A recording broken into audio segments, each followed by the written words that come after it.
In this video, we're going to take a look at parametric equations. And parametric equations aren't a calculus topic per se, but we are going to be learning about these equations so that we can apply calculus to them in the upcoming sections. So what is it even talking about? What is a parametric equation?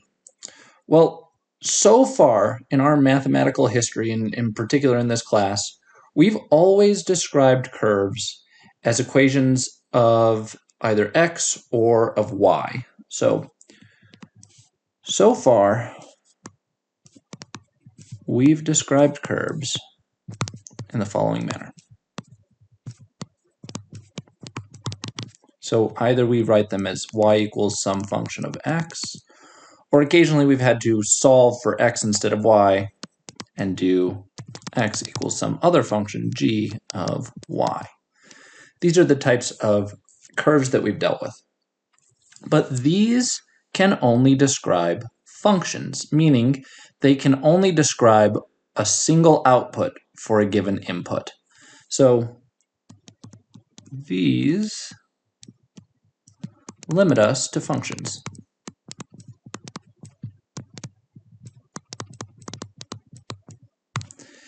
And that's been fine up until now. We've had plenty of calculus to learn how to apply to functions, but we're not always going to be dealing with functions. Right? So when I say functions, again, just as a reminder, only one output for each input. But what if we have something that looks like this?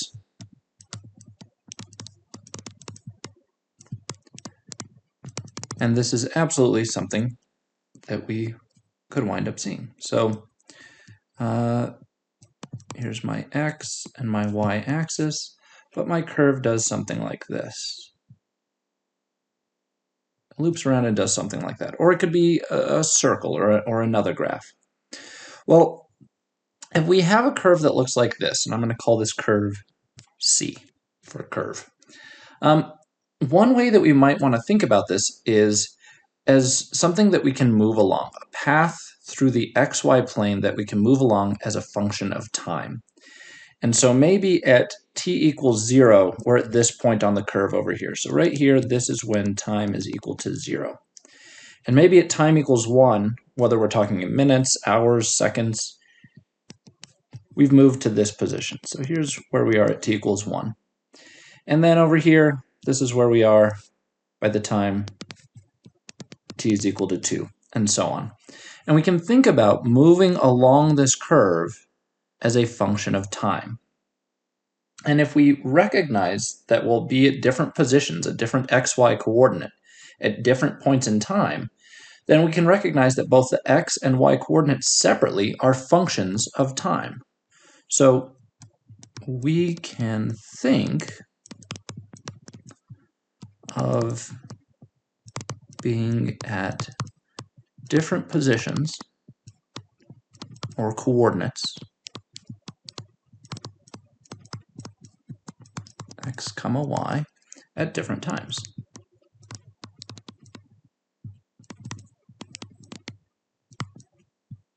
Which we'll use t. And this suggests, again, that we can write x and y separately as functions of t. So we're going to have two different equations that are both functions of t. One equation for x, one equation for y. So this suggests we can write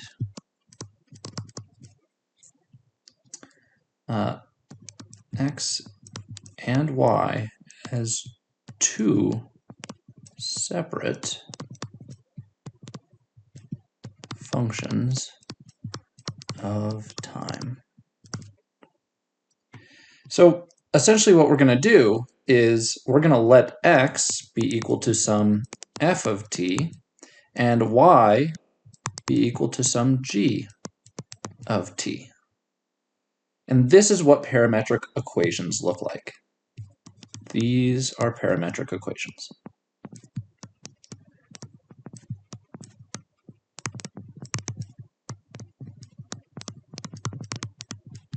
And they really give a sense of moving through space. Let's make that underline a little straighter. We're doing it right now in 2 dimensions, but this can easily be extended to 3 dimensions. We would just need a third function for the z coordinate, or even higher dimensions than that, which we can't necessarily visualize. So each value of t specifies a specific location along our curve. So we can think of basically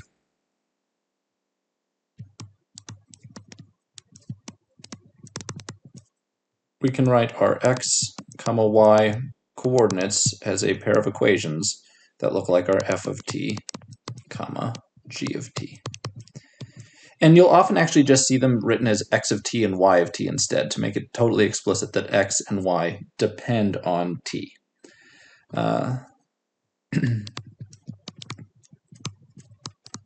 But these trace out a curve. Okay, so hopefully that idea is clear enough. There's just a little bit of extra terminology that we want. So let me just write down a couple extra terms that we're going to use. Sometimes we'll be interested not in a curve that continues on indefinitely like this one, indicated by the arrow here, but maybe just a section of this curve with some starting time and some ending time. And so we'll call those initial points and ending points. We're going to call them actually initial points and terminal points. So the initial point, the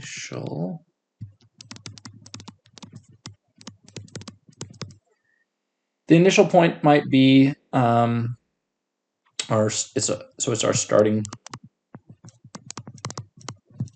location at some time t equals a, and then we'll have we'll have a terminal point. This is our ending location at some later time t is equal to b. So we'll use this if we're interested in a finite length of time.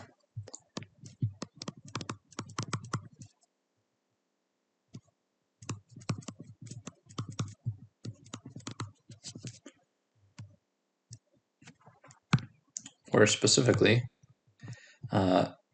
basically a is less than or equal to t is less than or equal to b.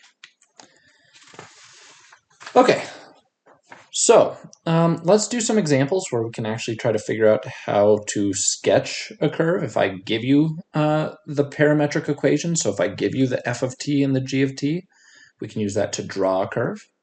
And then we'll see if we can eliminate the parameter in some cases and see if we can come up with what is the normal function equation and see just how we can manipulate these. So again, I just want us, all of these examples are for the purpose of getting us comfortable handling these parametric equations.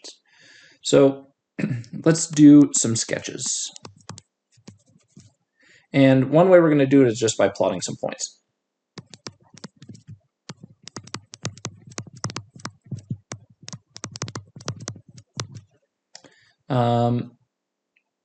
So I want to say that maybe our x function, so our x of t, is going to be equal to, let's say, 1 minus t squared. And the y of t is going to be 2t minus t squared. And maybe we're interested in on the interval from -1 less than or equal to t less than or equal to 2. So I want to sketch the curve that is produced by these two parametric equations here, this one giving our x coordinate, this one giving us our y coordinate, over this interval of time. And I want to indicate the increasing direction. So let me put that in here. So indicate direction, by which I mean indicate the direction that you're moving along the curve if you think about it as sort of moving forward in time. So what we'll do is basically set up a table of points. And we can do this relatively easily by just having a value of t and then figuring out what are the corresponding x and y values. So if I do this here, let's say, so if I'm starting at -1 and going to 2, let's start kind of doing it coarsely with just whole number values because that'll be easiest. So -1, 0, 1, and 2. And then we simply plug in the values to the equations here. So let me actually give myself just a little bit more room so I have room to write here. So make it a little easier to see.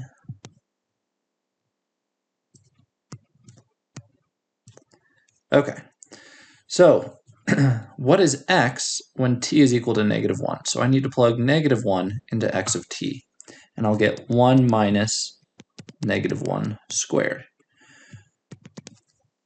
Well, 1 minus a -1 squared, -1 squared is +1, so this is simply going to be 1 minus 1, which is 0. And the corresponding y value I'll need to plug into this, so that's going to be 2 times -1 minus -1 squared. We need to see what that gives us. So 2 times -1 is going to be -2, and then I'm going to subtract off 1 from that, so -2 minus 1 is going to give me -3. And we'll plot that point in a minute, but let's find all of these and then we'll go back and plot them. Next, times 0. I need to plug in t equals 0 into these two. So the first one's easy. It's simply 1 minus 0 squared, which is 1. The second one is also easy. When I plug in 0 to these, I'm going to get 0. So 2 times 0 minus 0 squared, which is 0. Plug in the number 1. So I'm going to get 1 minus 1 squared, which is 0 again. Over here, that's 2 times 1 minus 1 squared, which is also just going to be 1. So 2 minus 1 is 1. Next point, t equals 2. So when I plug in 2 here, I'm going to get 1 minus 2 squared. So that's 1 minus 4, which is -3. And then when I plug in t equals 2 into this one, I'm going to get 2 times 2 minus 2 squared, which is 0. And if we graph these points, see if I can get a nice set of axes here. And it looks like, because I have to go to -3, a lot of this is going to be kind of down here in the third quadrant because I'm going to have some negative values. Or at least I need to go down. Maybe it won't show up in the third quadrant, but I do need to go further in the negative direction based on the values of these points. So I only need to go up to the biggest number I see is 1 in both cases. So there's x and y, but I need to go down, to at least -3.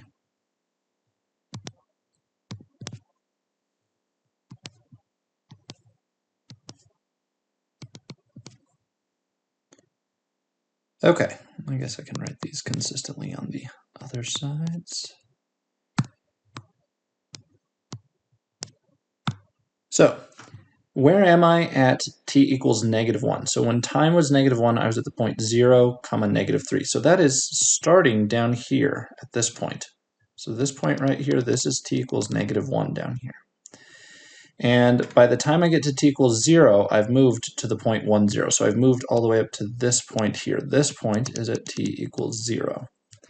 From there, I moved to the point 0, 1 at time 1. So I'm now at 0 in the x direction, 1 in the y direction. So I'm here at t equals 1. And then by the time I get to t equals 2, I'm all the way to -3, 0. So that is over here at t equals 2.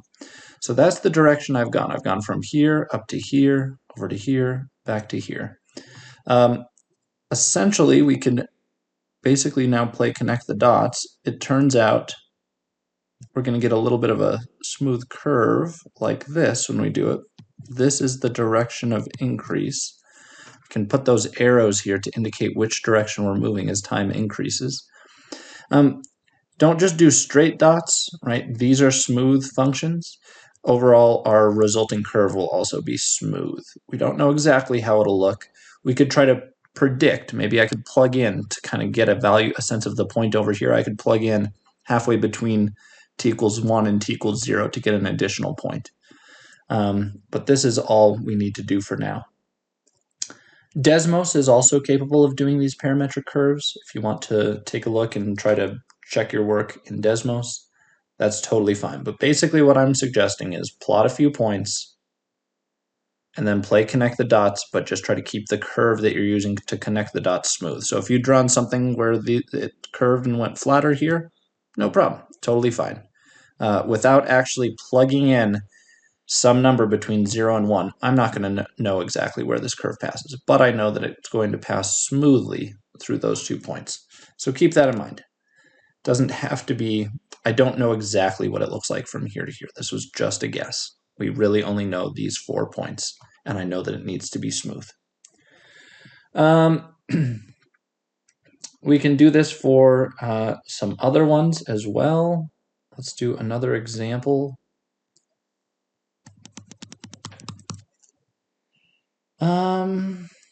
So same thing, let's sketch by plotting points.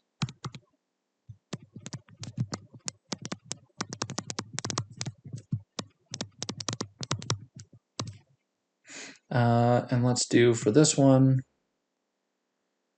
let's do that our x of t is equal to t squared minus 3, and our y of t is equal to t plus 2. And let's do it on the interval from -3 to 3.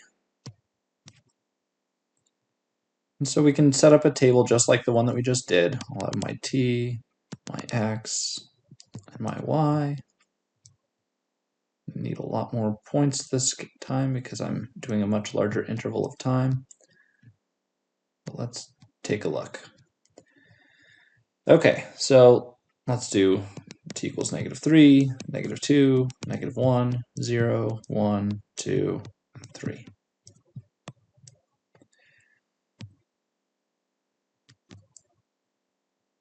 So when I plug in -3 for our time into these two positions, what do we wind up getting? So here I'm going to get -3 squared minus 3. So -3 squared is going to be 9 minus 3 is 6. -2 squared minus 3 is, and maybe it's easier. I mean, you could do x, y, but I'm going to just go through and do all the x's, then come back and do the y's because you'll kind of notice maybe a pattern as you go through these. But -2 squared minus 3. So -2 squared will be 4 minus 3, which gives me 1. Then I'll have -1 squared minus 3. -1 squared is 1, minus 3 is going to give me -2. 0 squared is 0 minus 3 will give me -3. And then as we go to 1, 2, and 3, it's going to be the same thing because we're always squaring t everywhere it shows up. So whether it's negative or positive, we're going to get the same thing. So I'll write them in quickly, but we should get -2, 1, and 6. Said and done here.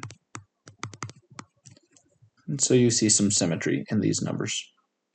Coming back and doing the y's, it's simply going to be -3 plus 2, so -1 in this case.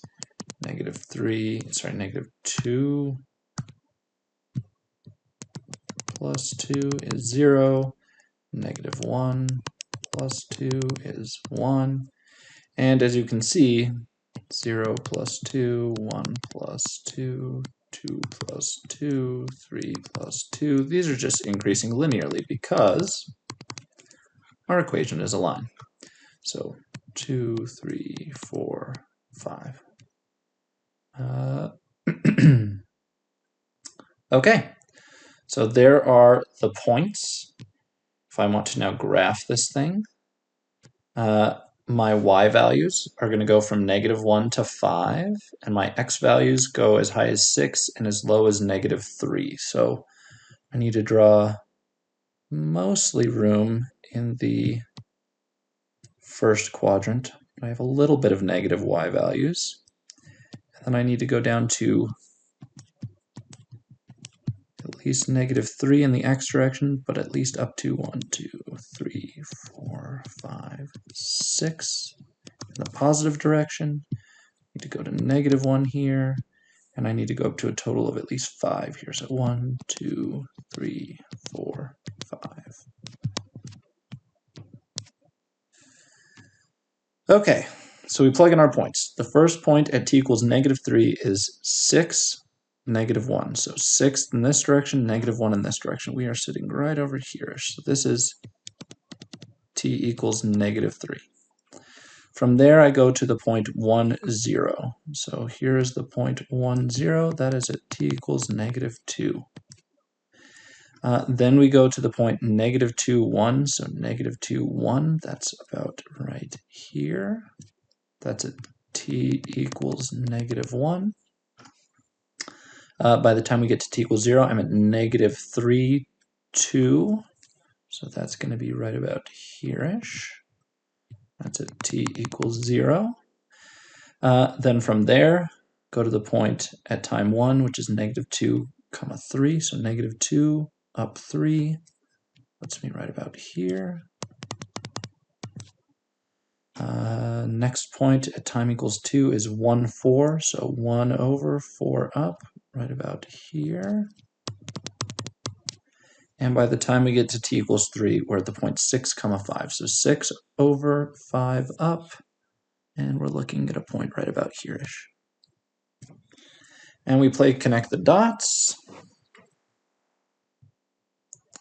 as smoothly as possible.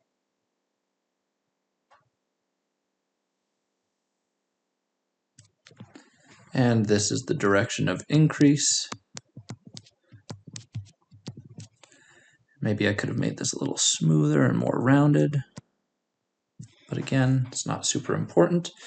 But if you look at it, it looks like a parabola that's been kind of tilted on its side. And we can actually verify that that's going to be the case. So is this a parabola on its side?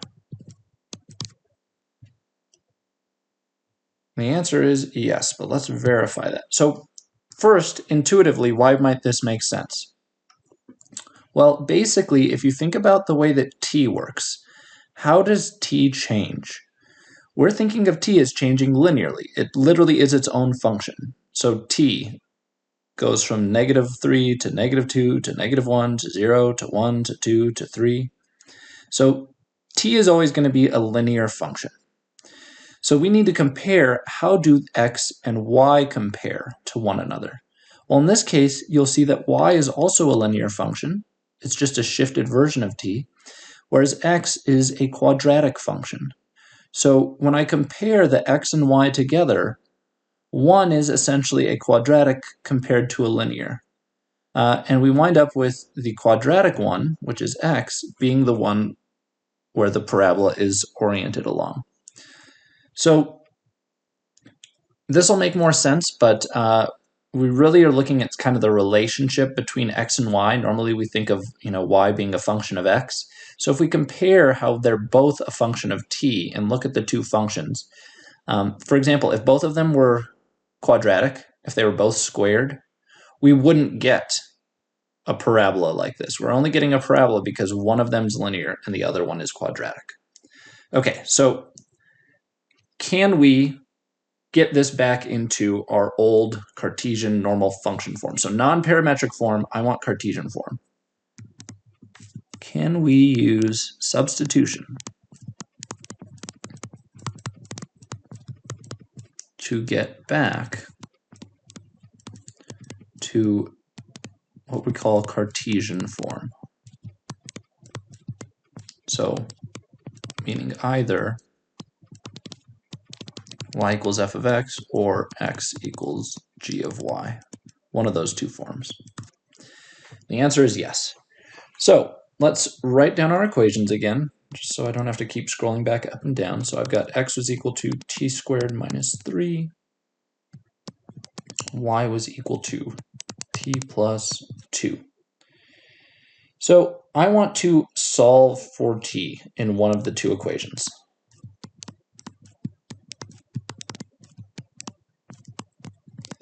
Generally speaking, you should be doing this on the easier equation. So which is the easier of these two?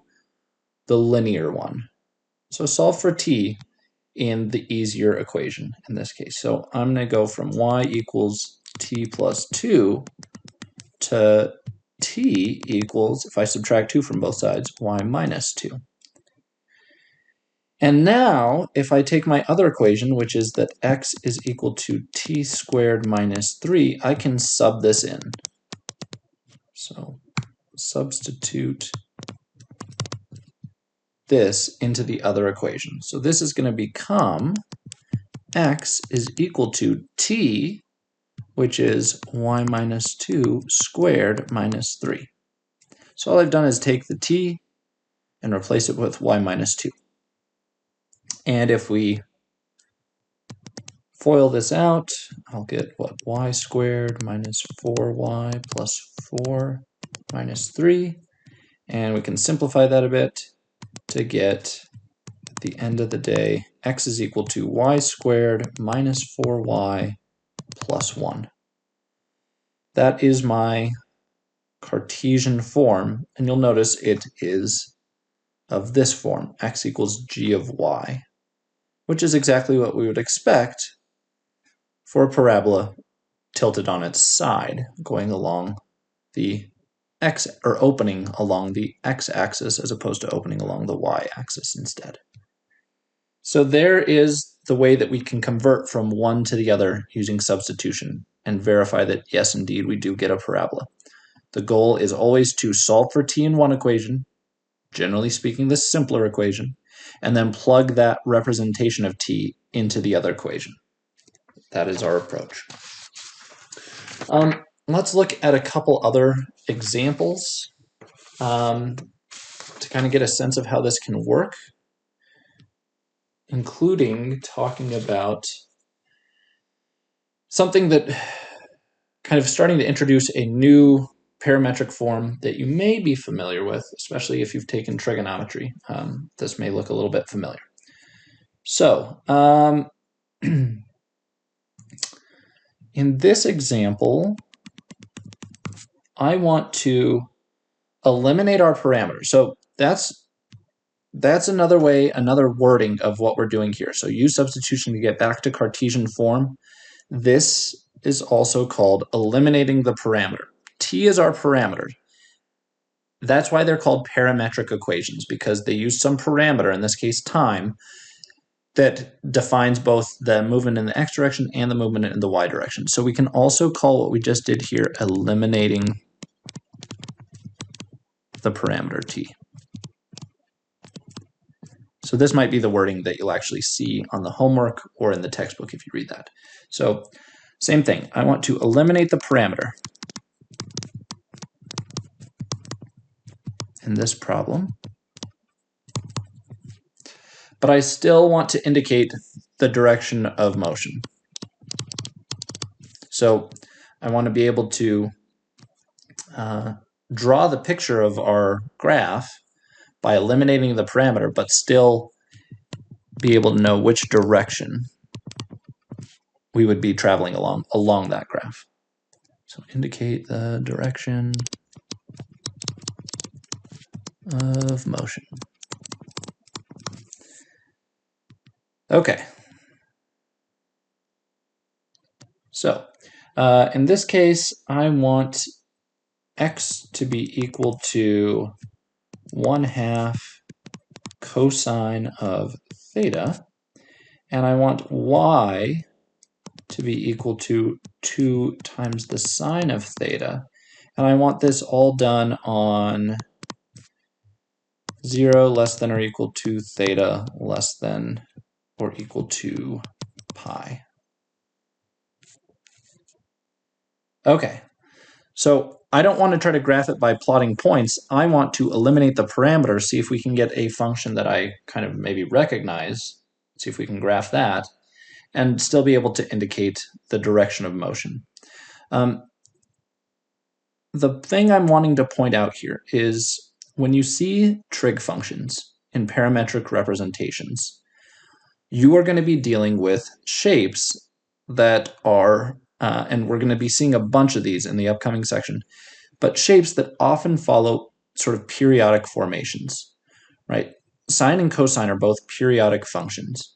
We're only going from 0 to pi, but if I went from 0 all the way to 2 pi, well then cosine and sine would both wind up all the way back where they started, and this would give me a shape that winds up repeating itself. So when you see sines and cosines, there's a good indication that what you're going to get is some sort of shape that's periodic. And what shapes are periodic?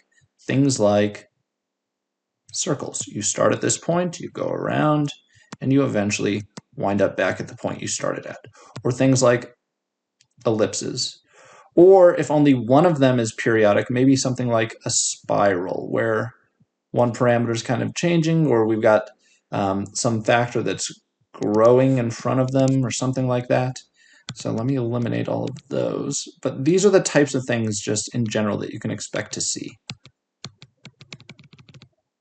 Oops, there we go. When we're dealing with sines and cosines, these trig functions.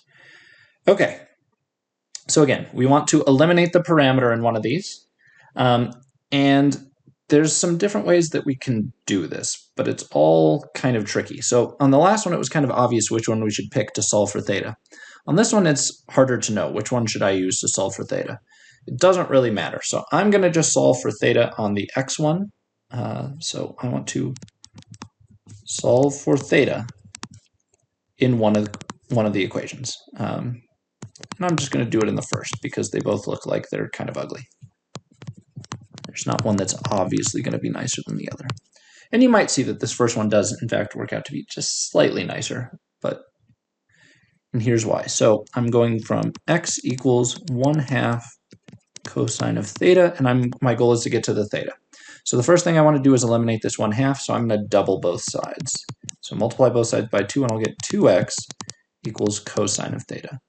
And that is the reason that this one might be a little bit nicer, because it gets rid of the fraction when we multiply both sides by 2, whereas over here, if I tried to solve for theta in the y equation, I would need to divide both sides by 2, and I would wind up with a fraction. So in this one, we got rid of the fraction. Here, we would wind up with a fraction. But it's really not that much harder if you're okay and comfortable with dealing with fractions.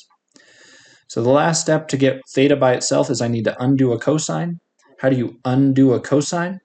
With an inverse cosine.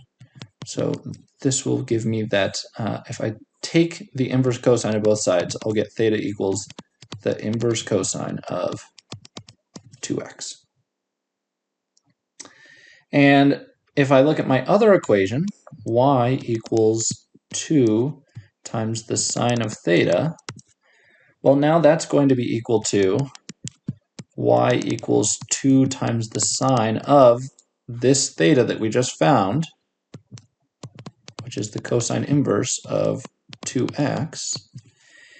And that's ugly, but these were problems that hopefully, if you took trigonometry semi-recently, you're familiar with. And if you haven't taken trigonometry recently, or in some cases, if you haven't taken it all, we can figure these out by doing some right triangles that are kind of similar to the stuff that we did when we were doing trig substitutions.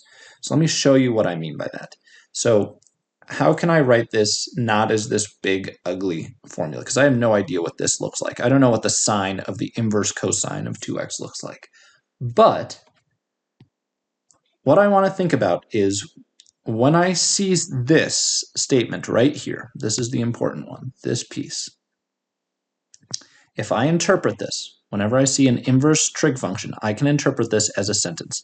What it's telling me is that theta is, so literally theta, the equal sign is the word is.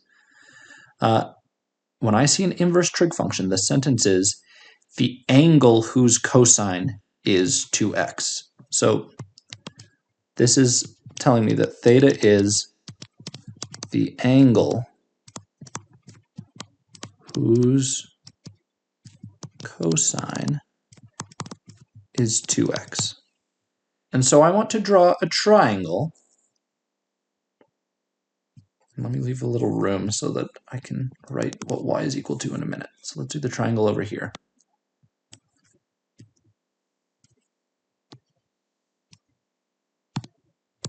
So here's a right triangle. And here's theta. So I've drawn a right triangle-ish. It's a pretty bad right triangle. Let's try that a little straighter. Slightly more like a right triangle. There we go. So I've drawn a right triangle, and I've drawn theta, the angle, into that right triangle. And I want to make sure that this theta is the angle whose cosine is 2x. So now I've got to remember SOHCAHTOA.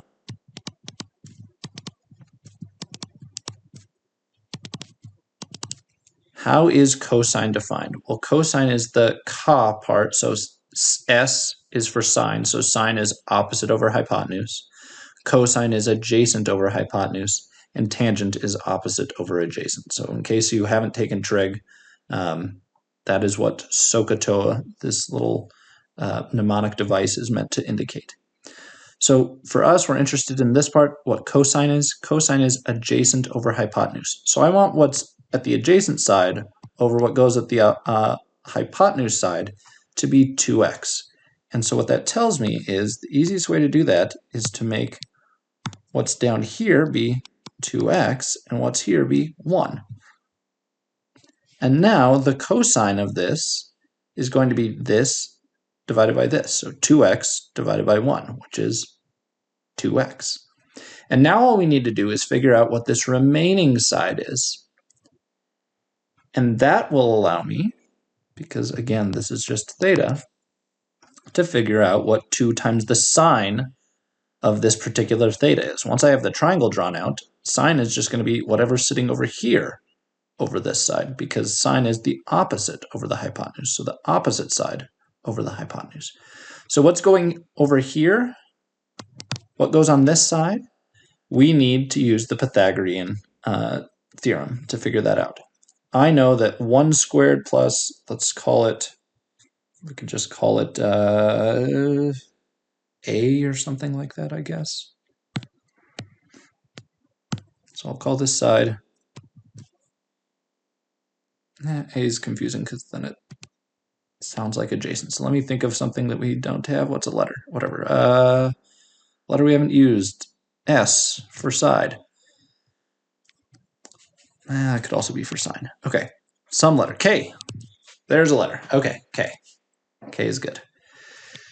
So I know that according to the Pythagorean theorem, that 2x squared plus k squared is going to be equal to 1 squared. And we want to solve for k. So what is k equal to? So I'm going to get 4x squared plus k squared equals 1. Solve for k, so I'm going to get k squared equals 1 minus 4x squared. Take the square root, and we get plus or minus 1 minus 4x squared. I'll use the positive version because it's just meant to be the length of a side. So this side right here is going to be the square root of 1 minus 4x squared. And so now I can come back over to here and I can figure out what is 2 times the sine of this theta that we were looking for, because now I've defined theta to be the angle whose cosine is 2x. Well, what is the sine of this angle theta? It's just going to be the opposite over the hypotenuse. So I'm going to get 2 times the sine, which is the square root of 1 minus 4x squared over 1. And that simplifies to simply 2 times the square root of 1 minus 4x squared. So this is our equation. Y equals 2 times the square root of 1 minus 4x squared. And if you were to graph that, what you would see is that you do indeed get essentially half of an ellipse. So this is half an ellipse. And you can see that by if you square both sides. So if you square both sides, you'd get y squared equals 4 times the square of that square root. They'll cancel. I'll get 1 minus 4x squared. And we can distribute through and get y squared equals 4 minus 16x squared.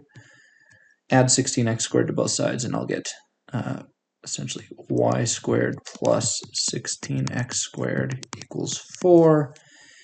And you can divide by 4 if you want on both sides, and we'll get y squared over 4 plus 4x squared equals 1. Whichever one of these is easier for you to recognize as an ellipse.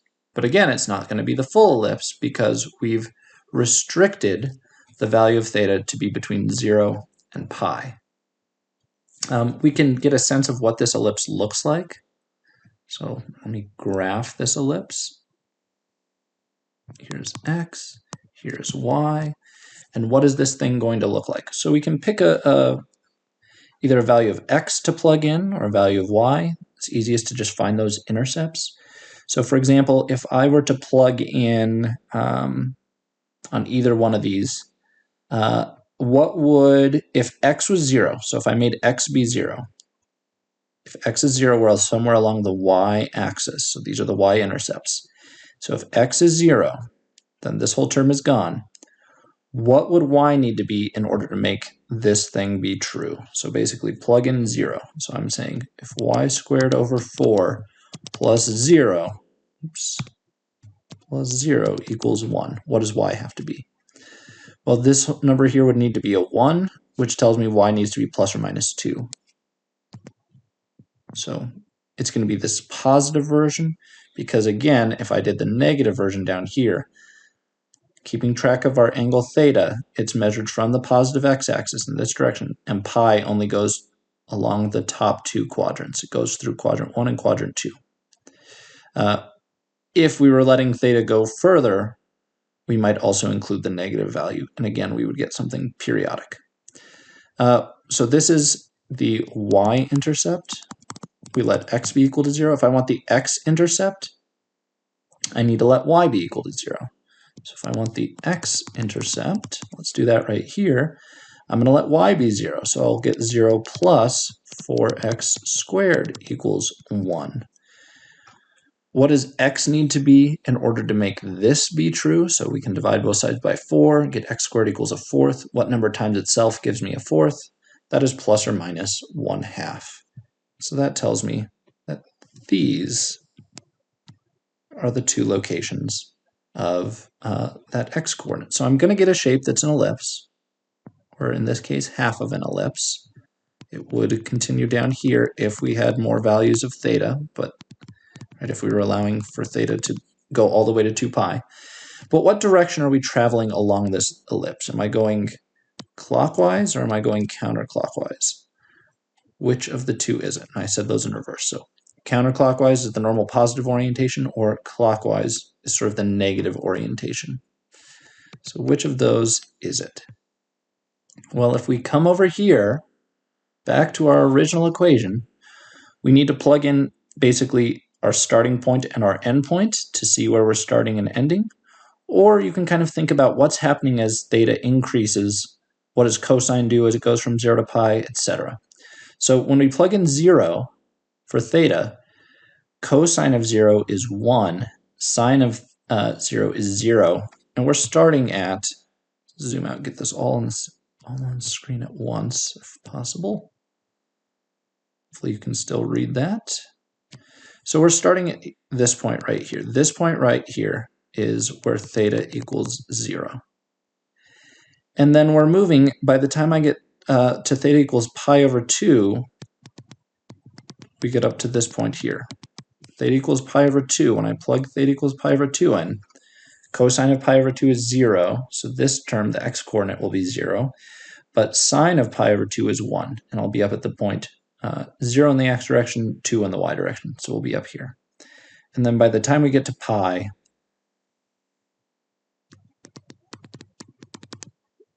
we're back over to this point. So I'm going in this direction. We are going counterclockwise and the normal positive orientation. And I can figure that out by just plugging in some starting and ending points, or thinking about as theta increases, cosine does what? So what does cosine do? Here's the cosine function. If this is theta, here's what cosine does. What does cosine do? Starting at 0, it starts decreasing. So theta is cosine of theta is our x-coordinate. What should our x-coordinate be doing over this? It should be decreasing. That means I'm going from right to left, or in this case, counterclockwise. So there's a bunch of different ways to think about it. Let's look at maybe one more example of this. I think that one's hopefully good, clear enough. But let's come in here and do another example. Okay. I want to think about this connection because it really is helpful to think about parametric equations as describing motion, moving through space as a function of time, or as a function of this angle theta, for example. So I want to describe the motion of the following. So my x is going to be 2 plus the sine of t, and my y is going to be 1 plus 3 cosine of t. And let's say, well, I don't know, we're doing this between pi over 2 less than or equal to t less than or equal to pi. So we're just going over a small region. Okay, so remember,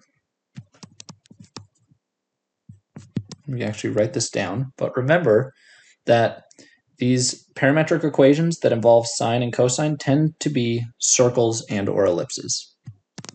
So parametric, oh, come on now, parametric equations featuring a single sine and or a single cosine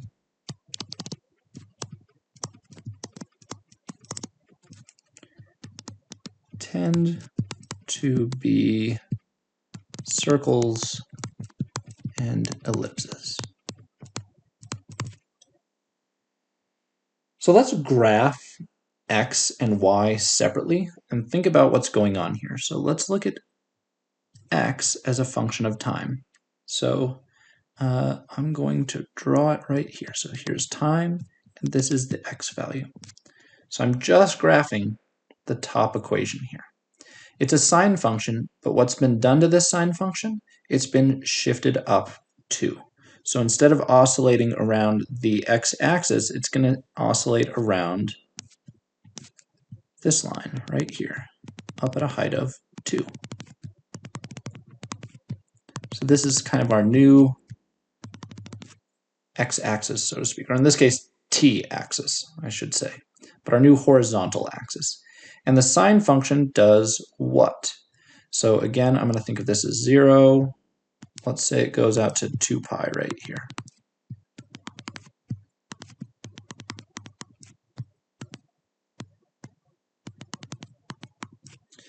So here's the values we care about. The sine function starts at the origin. So in this case, it's starting at its new kind of origin, and it goes up. So it's going to go from here, up to here, back down to here, down to here, then back where we started. So playing connect the dots. If I can get this kind of smooth. No. It's much harder to do with this tablet than with a plain pen and pencil. There we go. A little wonky, but hopefully you get the idea. So it goes up to a height of 3, down to a height of not -1, +1, and its center line is at 2. And the section that we're interested in is from pi over 2 to pi, so we really only care about this region. So what is happening over this region from pi over 2 to pi in the x direction? X is moving from a maximum value of 3 over this interval down to a minimum value of 2 in a smooth way. So we're starting at 3, going down to 2. And maybe if I zoom in, I can try to make these lines slightly smoother. These lines are really wobbly. So let me see if I can try to make this a little smoother looking. Not much better, but a little bit better. Good enough. I can live with that. Okay, so that is what x is doing. I've literally just graphed this top equation. That's it. So let's graph the lower equation. Let's graph what y looks like. Y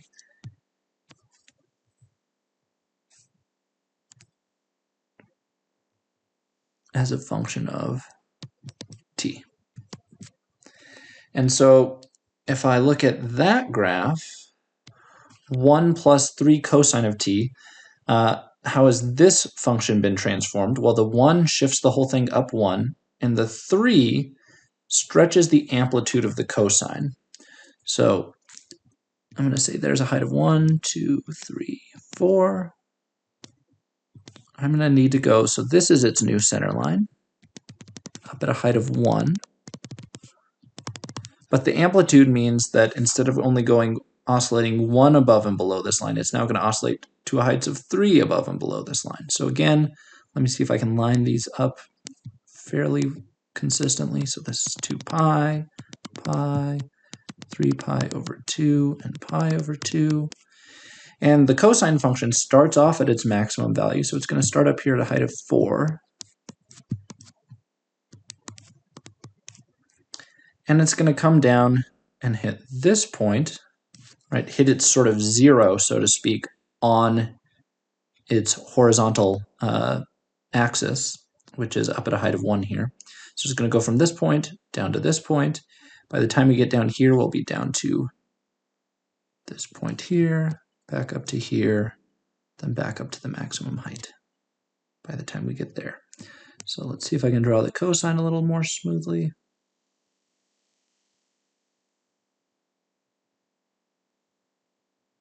It's a little better than the sine worked out to be. And again, the only interval we care about is from here to here, from pi over 2 to pi. So this is the section that we're interested in. So what is y doing? It's going from a height of 1, and it is decreasing also to a height of 2. So on the interval that we care about, on pi over 2 less than or equal to t less than or equal to pi, x is decreasing. So looking at our top graph, x decreases from a height of 3 down to 2. What does y do? Y is also decreasing on this interval. Right? The slope is all negative here. Right? I'm going from this point down to this point for x, and I'm going from this point down to this point in y. So I decrease from a height of 1 down to negative 2 for y. So both of them, they're decreasing. And so if I were to try to draw this, if I were to try to get a sense of what is the motion that we're seeing, so let's draw a third graph in here that hypothetically is going to look like, so this is the graph that involves x and y. So we've eliminated the parameter. There's no t in this graph. This is the shape that's going to be our ellipse or circle that we're expecting to see. Well, if you look at the graph over here, the question is where are we going from? So x is going from the point from 3 down to 2. So if I get in the x directions, I'm going from 3 to 2, while y goes from 1 down to negative 2. So I'm really going from the point 3, 1, that's the first xy point, down to the point 2, negative 2. So this is at t equals pi over 2. Down here we're at t equals pi. And the question is, how are we getting there? Am I going in a straight line? Am I going over this way? Am I coming down this way? Which path is going to be the correct path? How are we getting there? Describe this motion a little bit more carefully. So to describe which of these paths makes the most sense, I need to look at the graphs. We said they're both decreasing, which makes sense, right? Decreasing in the x direction means moving from right to left. Decreasing in the y direction means moving from top to bottom. We're doing both in all of these graphs. I'm going from right to left, so the x-coordinate's decreasing, and I'm going from top to bottom, so the y-coordinate is also decreasing. We've satisfied both of these. But to determine which of these paths makes the most sense, I need to think about where am I decreasing quickly versus slowly. So if I come back over to these pictures, to the original graphs, if I look at x, it's decreasing over this entire interval. But at the beginning, it's almost horizontal. It's decreasing very slowly at the beginning. So decrease, but slowly. And by the time we get down here, it's decreasing much faster. How am I telling this? By looking at the slopes, right? I'm thinking about this being sort of as time progresses. What's happening right here? The slope at our maximum value right here is 0. It's horizontal. So it's basically not changing at that point. But then it starts to get a small negative slope and then steeper, steeper, steeper, steeper down. So it starts decreasing slowly and winds up decreasing quickly. What is happening with the y values? Well, they start off decreasing quickly. The slope is quite steep here. But by the time we get over to pi, it's still decreasing, or right before pi, but it's starting to level off. The slope is going towards horizontal again, so it's decreasing slowly. So I want to pick the path over here that matches these descriptions. I want it to start off decreasing slowly in the x direction and wind up decreasing quickly in the x direction. Whereas in the y direction, I want it to start off with a quick decrease, and then I want that decrease to slow down. So which graph makes the most sense? Well, the straight line would mean the exact same rate of change of decrease in both cases. If it was a straight line, there is no change, right? It's decreasing at a constant rate in the x direction and at a constant rate in the y direction. So it's got to be one of these two. Which one of these two curves represents a slow decrease in the x direction followed by a large decrease in the x direction as we move? Well, this one starts off decreasing slowly in the x direction, right? It's basically going straight down. The y direction is decreasing, but the x direction, it's almost staying at the same x value. But then you can see it start to tilt. The curve starts to become more horizontal. And we wind up with getting a path where there's a slow decrease in the x direction at the beginning because it's almost vertical. The x direction isn't changing much. But then it starts to pick up its pace a little bit. And by the time we get to the bottom, it's decreasing much more quickly. So this is slow decrease in x, but it's a quick decrease in y, right? It's basically going all straight up and down, so that must be a pretty quick decrease in y. Whereas down here, we are having a quick decrease in x, because again, the change down here is almost all horizontal. It's moving much more quickly than it was up here. Here it was mostly vertical, so there was very little change in x. Down here it's mostly horizontal, so there's a lot of change in x. And the opposite is true of the y. Here, because it was vertical, there was a lot of change in y, so it was a quick change in y. But down here it's horizontal, so there's a very slow change in y. And that matches exactly what we were expecting. Our initial point to our terminal point. Our initial point had decreasing slowly in x, but quickly in y. Slow in x, quick in y. But by the time we got to the end, it was quick in x and slow in y. By the time we got to the terminal point, it is quick in x, slow in y. And so this is basically what the shape is. And what we would see if we continued further is indeed we wind up with an ellipse that winds up looking something like this, basically. And the center winds up being right here, incidentally, at the point 2 in the x direction, 1 in the y direction, the point 2, 1. So there's another quick way to kind of get this sense. This point winds up being the center of our ellipse. Okay. So again, this is really just to get a feel for what these things are doing. Maybe I can give you one last equation and we can figure this one out. One last example here. So I want you to come up with the parametric version.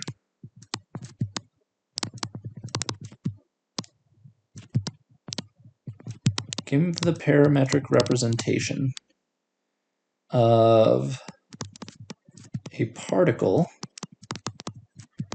moving, so the position of a particle basically moving, let's say clockwise, one time, around, or along, I should say, the equation, let's say x minus 2 squared plus y squared equals 9. And let's say I want it to start at the position 2, 3. Okay. So, what on earth is this? Do we recognize this equation? Well, hopefully we do. It is the equation of a circle. I know it's a circle because the coefficients of the x squared term, if I were to FOIL this out, and the coefficient of the y squared term are the same. They're both 1. But it's a circle that is shifted and not centered at the origin. That's what this minus 2 does. What is the radius of this circle? That's what this number over here is going to tell me. This is the radius squared, so the radius of this thing must be 3. So basically, I know that this is a circle with radius of 3, and it's not centered at the origin. Instead, if I think about what goes into this equation here, so for example, if I wanted to know what the x-intercepts are, I would set y to be equal to 0. So I could set y equal to 0 and try to find the two x-intercepts, and that would tell me if this term was gone and I just had x minus 2 squared equals 9 squared equal, boy, let's try that again, squared equals 9. And I take the square root, that gives me that x minus 2 must be equal to plus or minus 3, and then add 2 to both sides. X is going to be basically 2 plus or minus 3, which is equal to either 2 of 2 points, either 5 or negative 1. Those are my two x-intercepts. This circle looks like a circle that is not centered at the origin. If it was centered at the origin, the two x-intercepts would be symmetric on either side. So one would be 3 to the right, one would be 3 to the left. This whole thing has been shifted to the right by 2. And that's in general what always a minus 2, when you apply that to that particular x variable, it's a shift to the right by 2. So hopefully you remember some of these transformations from algebra class. If it's been a long time, you might not. But basically that minus 2 is taking our circle of radius 3. It's not shifted in the y direction at all, so it's not shifted up and down. It's only shifted to the right by 2. And so we have a picture that looks like this. Here's my x, here's my y. 1, 2, 3, 4, 5, 1. So here's its center. Has a radius of 3. So it's going to go through this point up here, this point over here, this point here, and 1, 2, 3 down, this point here. So, oof, that is a bad circle. And oops, I do not want it to go counterclockwise. Our hope is to have it go clockwise, starting at the point 2, 3. So I want it to start at this point right here. This is t equals 0. And I want it to go in this direction, clockwise. So CW stands for clockwise. CCW would stand for counterclockwise if you see me write that at all in the future. Okay, so how are we going to figure this out? I know that x and y of t are going to be some function that looks like maybe some sort of a plus b, either a sine or a cosine, I'm not sure, sine of t or cosine of t. So let's just put that in parentheses. And same thing down here. Y will be equal to c plus d times some sine of t or cosine of t. This is similar to what we saw in our last example over here. This gave us an ellipse. The reason this wound up being an ellipse was because these numbers in front of the sine and cosine were different values. One was a 1 coefficient, one was a 3. So it was stretched different amounts in the x and y direction. You'll notice over here, the y direction is stretched 3 times further, so I go 3 times further this way, from a height of 1 down to a height of -2, than I did in the horizontal direction, from 1 out to 2. And that's because of this ratio here. In this case, I know my center point right here, and I know that both of the radii are the same thing. The fact that the radii are the same thing, that tells me what this number is. This is the radius. And these numbers over here have to do with where that center location is. And then to determine whether we're going clockwise or counterclockwise and stuff like that, maybe we don't so there's different things we can do, but we'll have to figure out which one should be sine and cosine and how we can deal with all of that to get things to work out the way that we want. So for us, based on this information, based on just looking at the patterns of what I've seen so far, let me get it all on the screen at once here. Let's plug in as much information as we can. So based on the center is at the point 2, 0. We figured that out because it's shifted only in the x direction to the right. So this one will have a shift. This a will be 2 because the x value has been shifted. Every value of that this sine or cosine is going to spit out, I need to add 2 to it to have the whole thing be shifted to the right by 2. So this is going to be a 2 here. Whereas the y-coordinate is not shifted. I'm going to be moving just periodically about above, equal amount above, equal amount below, equal amount above, equal amount below, periodically around a height of y equals 0. So that tells me this value is going to be 0. So my a value is going to be 2, my c value is going to be 0. And that gives me the appropriate center that I'm looking for. I also know, and we'll see if these are going to stay pluses or minuses. They could potentially be minuses. But I also know that the radius is 3. So this is going to be 3 times either sine of t or cosine of t. And technically, again, I don't necessarily know if it's a plus. It could be a minus. You could also think about the radius as being negative. And this could also be a sine of t or cosine of t. And so now let's just reason our way through it. I want to start at this point. So I want to plug in t equals 0, and I want it to give me the point up here, which is 2, 3. So 2, 3. I want this to be equal to 0 at t equals 0. And I want this to be equal to basically 1 at t equals 0. So how did I come up with that? Again, I'm wanting to be at this point. What are the locations? This is the point 2, 3 at t equals 0. So at t equals 0, I want to be at the point 2, 3. For x to be equal to 2, as we're looking at here, this whole sine cosine term needs to be equal to 0. So this, we aren't adding or subtracting anything. I need this whole thing to be 0 at t equals 0. Whereas the y-coordinate to be here, right? If I'm starting off at 0, I need this whole piece to be equal to 1 so that when I do 3 times 1, I'm at the appropriate height of 3. And so it can either be plus or minus 1, depending on, again, whether this is a plus or minus 3. So let's see how this works. Which of these two functions is equal to 0 at t equals 0? So when you plug in t equals 0, which one has a height of 0, sine or cosine? Basically what I'm saying is, here's sine, here's cosine, close enough. Which one,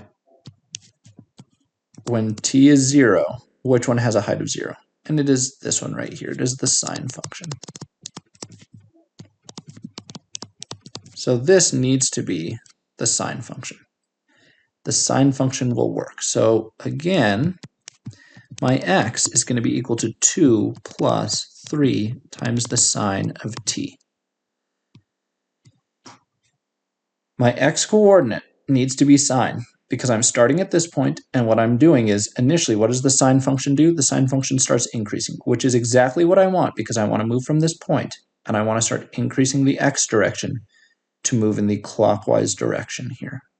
If I'm moving clockwise, I need my x-coordinate to start off after t equals 0 to start increasing, and that's exactly what the sine function does.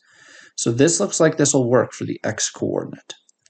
What about for the y-coordinate? Well, we just said it's going to be 0 plus or minus 3 times, I want this one to have a height of 1 when cosine is equal to 0. So basically, I want to come back over here to this point. Think about this point. How does this correspond to our graph over here?